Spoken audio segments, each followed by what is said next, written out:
Stock market में लगभग 90% लोग अपना लॉस बुक करते हैं, जबकि 10% ही लोग ऐसे होते हैं जो प्रॉफिट बना पाते हैं। क्या कोई ऐसी स्ट्रेटेजी है जिसमें आप लॉस के बजाय प्रॉफिट बुक करें और लॉन्ग रन में एक अच्छी वेल्थ क्रिएट कर पाएं? तो इस बात पर दुनिया के सबसे बड़े इन्वेस्टर वॉरेन बफेट साहब का कहना है कि हाँ, बिल्कुल ऐसी स्ट्रेटेजी है या फिर हाँ, ऐसा हो सकता है। जिस रूल को फॉलो करके या फिर जिस स्ट्रेटेजी को फॉलो करके हम एक लॉन्ग रन में अच्छी वेल्थ क्रिएट कर सकते हैं और अपने लॉसेस को कम कर सकते हैं। मैं ये तो नहीं कहूँगा कि हम 100% अच्छे स्टॉक चूज कर सकते हैं, लेकिन हम कम से कम लॉसेस को कम कर सकते हैं और अपनी प्रॉफिटेबिलिटी को इंक्रीज कर सकते हैं। तो दोस्तों, आज इस वीडियो में जानेंगे सब कुछ और भी बहुत कुछ मेक इन्वेस्टमेंट इजी के मेरे यूट्यूब चैनल पर, जहां पर आपके इन्वेस्टमेंट की जर्नी को इजी किया जाता है। नमस्कार दोस्तों, मैं पुष्पेंद्र आपका बहुत बहुत स्वागत करता हूं। दोस्तों, वॉरेन बफेट ने इस रूल को सर्किल ऑफ कॉम्पिटेंस कहा है। सर्किल ऑफ कॉम्पिटेंस क्या होता है, ये कैसे वर्क करता है और हम इसे कैसे यूज कर सकते हैं अपने लिए एक अच्छा पोर्टफोलियो बनाने में। कॉम्पिटेंस का मीन्स होता है क्षमता, मीन्स एबिलिटी टू नो। यहां पर वॉरेन बफेट कहते हैं किसी बिजनेस को समझने की क्षमता। अगर आप किसी एक इंडस्ट्री को समझते हैं तो इसका मतलब है कि आप एक छोटे सर्किल ऑफ कॉम्पिटेंस में वर्क करते हैं, और अगर आप 4 से 5 इंडस्ट्रीज को समझते हैं तो इसका मतलब है आपका सर्किल ऑफ कॉम्पिटेंस काफी बड़ा है। क्या आप ऐसा सोचते हैं? नहीं दोस्तों, ये एकदम बिल्कुल सही नहीं है, क्योंकि किसी भी एक इंडस्ट्री को समझने में सालों लग जाते हैं। हो सकता है आप एक इंडस्ट्री को समझते समझते आपकी पूरी लाइफ चली जाए और आप उसमें ही अच्छा वेल्थ क्रिएट कर पाए हों। जैसे कि फॉर एग्जांपल मैं लेना चाहूँगा केमिकल स्टॉक्स। केमिकल स्टॉक्स इतने टाइप के स्टॉक्स होते हैं जिनको समझने में आपको शायद सालों लग जाएं, क्योंकि यहाँ पर वेराइटीज़ बहुत हैं। तो हम बिल्कुल भी नहीं कह सकते कि सर्किल ऑफ कॉम्पिटेंस में हमारे केमिकल स्टॉक आते हैं। तो वॉरेन बफेट कहते हैं कि इससे कोई फर्क नहीं पड़ता कि हमारा सर्किल ऑफ कॉम्पिटेंस कितना बड़ा है या फिर कितना छोटा है, बल्कि फर्क इससे पड़ता है कि हम हमारे सर्किल ऑफ कॉम्पिटेंस को कितने अच्छे तरह से समझ पाते हैं या फिर कितने अच्छे तरह से जान पाते हैं। फॉर एग्जाम्पल के लिए हमारे सर्किल ऑफ कॉम्पिटेंस में लार्ज कैप कंपनीज आती हैं, क्योंकि लार्ज कैप कंपनीज का डेटा इजीली अवेलेबल हो जाता है, उनकी बैलेंस शीट इजीली पढ़ी जा सकती है, प्रॉफिट लॉस के बारे में सब बात करते हैं, हर न्यूज़ चैनल हर न्यूज़पेपर में उनके बारे में डिटेल से आता है। तो वो अगर हमारे सर्किल ऑफ कॉम्पिटेंस में आती है तो हम उन्हीं कंपनियों में इन्वेस्ट करके अच्छा पैसा बना सकते हैं, क्योंकि स्टॉक मार्केट में प्रॉफिट तभी बनता है या फिर ह्यूज प्रॉफिट तभी बनता है जब हम उस कंपनी को या फिर उस इंडस्ट्री को अच्छे से समझ पाते हैं, या आप कह सकते हैं कि उस बिजनेस मॉडल को आप डिटेल में समझ पाते हैं। और वॉरेन बफेट साहब कहते हैं अगर आप किसी कंपनी को, किसी के बिजनेस को, किसी अदर पर्सन को 5 मिनट के अंदर नहीं समझ जा सकते तो इसका मतलब ये है कि आप खुद उस बिजनेस को नहीं समझते। अगर आपकी इन्वेस्टिंग स्ट्रेटेजी को आप 5 मिनट में किसी दूसरे को नहीं समझा सकते तो आप कभी भी उस स्ट्रेटेजी को फॉलो नहीं कर पाएंगे। दोस्तों, यहाँ पर मैं आपको एक बात बताना चाहूँगा। मिस्टर वॉरेन बफेट ने लगभग अपने पूरी लाइफ टेन्योर में 500 प्लस कंपनीज में इन्वेस्ट किया, लेकिन उन्होंने जो पैसा बनाया वो कंपनीज थी इंश्योरेंस सेक्टर, बैंकिंग सेक्टर और third one is consumer durables. तो यहाँ पर कह सकते हैं वॉरेन बफेट का सर्किल ऑफ कॉम्पिटेंस इन तीनों कंपनी के बीच ही रहा, मीन्स इंश्योरेंस, बैंकिंग और कंज्यूमर ड्यूरेबल। वॉरेन बफेट कहते हैं उनकी एक टेबल पर एक डब्बा पड़ा है जिस डब्बे का नाम है टूल हार्ड, और 90% ऐसी कंपनीज होती हैं जिन्हें वो स्टडी करते हैं और उस डब्बे में डाल देते हैं, क्योंकि वो उनके सर्किल ऑफ कॉम्पिटेंस में नहीं आती है और वो कभी भी ऐसी इंडस्ट्री में इन्वेस्ट नहीं करेंगे जिसके बिजनेस को वो कभी नहीं समझ पाए हैं।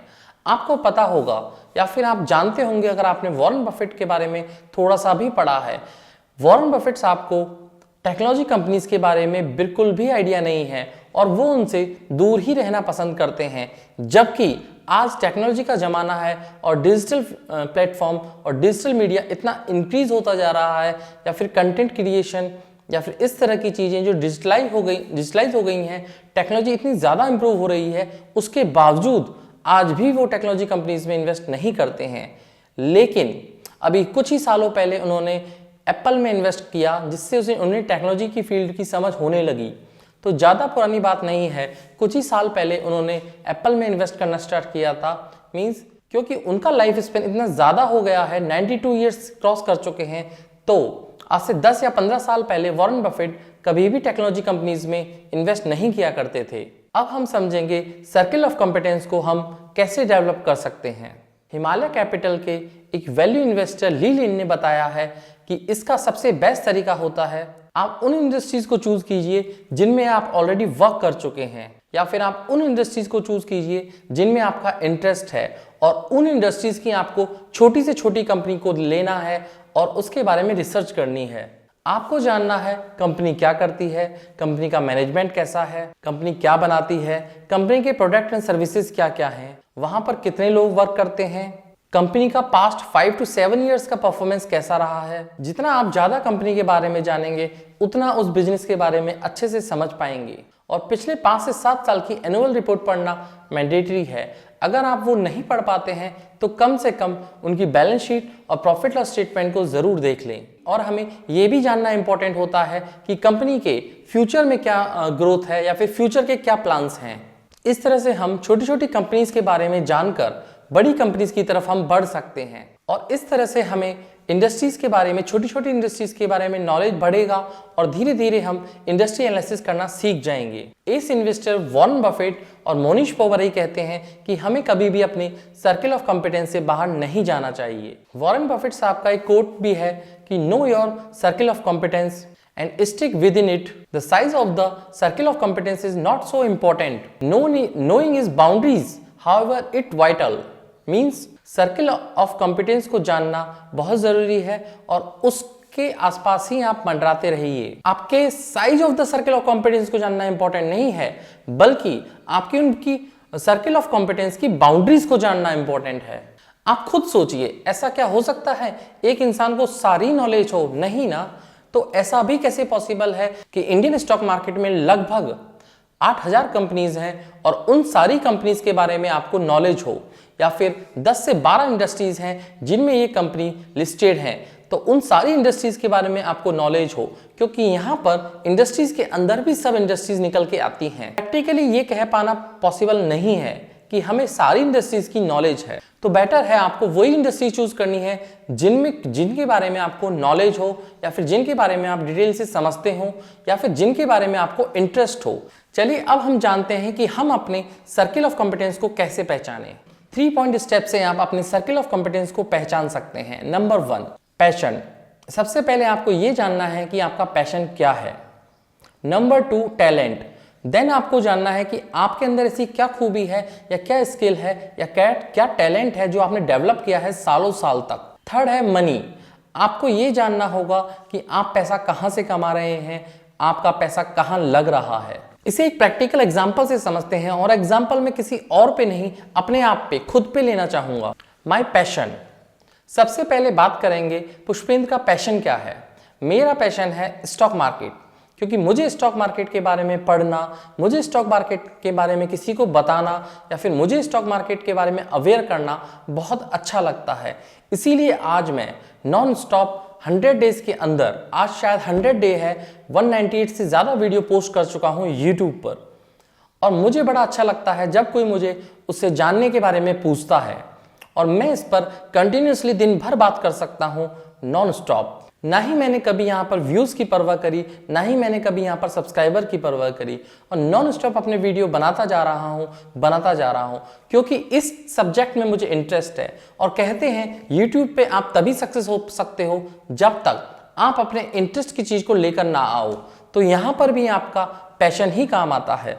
तो मेरा पैशन है स्टॉक मार्केट के बारे में जानना, लोगों को बताना और खुद समझना और पढ़ना, और स्टॉक मार्केट के नए नए कोर्सेज को देखते रहना। Talent, same stock market.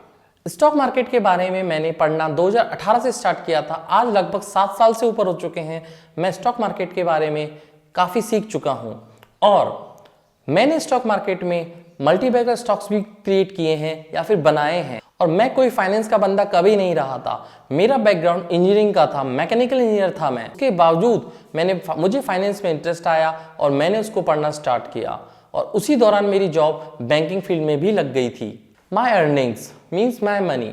मैं एक बैंकर हूँ और बैंक से अपनी जॉब से अर्निंग करता हूँ और मैं उन पैसों को कहाँ खर्च करता हूँ। सिंपल सी बात है, ज़्यादातर लोग अपनी अर्निंग्स को अपनी लाइफस्टाइल, अपने फ्यूचर के गोल्स, अपने बच्चों के लिए, फैमिली के लिए, फ्रेंड्स के ऊपर ही खर्च करते हैं। तो आपको यहाँ पर ये भी देखना होगा कि आप उस पैसे का यूज़ कैसे करते हो। मान लीजिए आप आइनॉक्स में मूवी देखने जाते हैं, तो आपको ये भी देखना होगा कि आइनॉक्स में कितने आइनॉक्स हैं पूरे इंडिया में, ये क्या बिजनेस मॉडल है मूवीज़ का, क्या ये आगे सस्टेन कर पाएगा नहीं। ये भी आप एक तरह से आपका सर्कल ऑफ कॉम्पिटेंस ही कहलाएगा। क्योंकि मैं एक बैंकर हूं तो मैं बैंक में क्या काम करता हूं, मैं एमएसएमई लोन्स करता हूं, वहां पर मैं क्रेडिट एनालिस्ट हूं। तो उससे मुझे बेनिफिट क्या मिलता है, मुझे छोटी छोटी इंडस्ट्रीज के बारे में जो 250 करोड़ तक की हैं, मतलब आप कह सकते हैं एसएमई स्टॉक्स या फिर माइक्रो कैप स्टॉक्स के बारे में अच्छे से नॉलेज हो जाती है, क्योंकि हम उनका डिटेल अप्रेजल नोट बनाते हैं जिससे हम जिसे डिटेल में पढ़ते हैं और समझते हैं, और कंपनीज की बैलेंस शीट और प्रॉफिट लॉस स्टेटमेंट को रेगुलर वॉच करते रहते हैं। इसलिए मुझे इस फील्ड में काफ़ी मज़ा आता है और मैं इस फील्ड में काफ़ी अच्छा सीख रहा हूं। तो अब आप समझ गए होंगे आपका सर्कल ऑफ कॉम्पिटेंस क्या है। अगर आप अब भी नहीं समझे हैं तो आप ये कर सकते हैं, आप अपनी नोटबुक में नोट कर लीजिए आपका सर्कल ऑफ कॉम्पिटेंस और ये तीनों पॉइंट्स को आप गो थ्रू कीजिए और इन तीनों पॉइंट्स के बारे में आप डिटेल से लिख लीजिए अपने बारे में। आशा करता हूं आपको सर्कल ऑफ कॉम्पिटेंस के बारे में डिटेल से समझ में आ गया होगा। अगर आपको हमारे वीडियो अच्छे लग रहे हैं तो प्लीज़ मेरे वीडियोस को लाइक कीजिए, मेरे वीडियोस को शेयर कीजिए। अगर आपकी कोई क्वेरी है तो कमेंट बॉक्स में कमेंट करना ना भूलें, और अगर आपको हमारा इनिशिएटिव अच्छा लग रहा है तो प्लीज़ मुझे सपोर्ट कीजिए, मेरे यूट्यूब चैनल को सब्सक्राइब कीजिए। Signing off, this is Pushpendra. जय हिंद।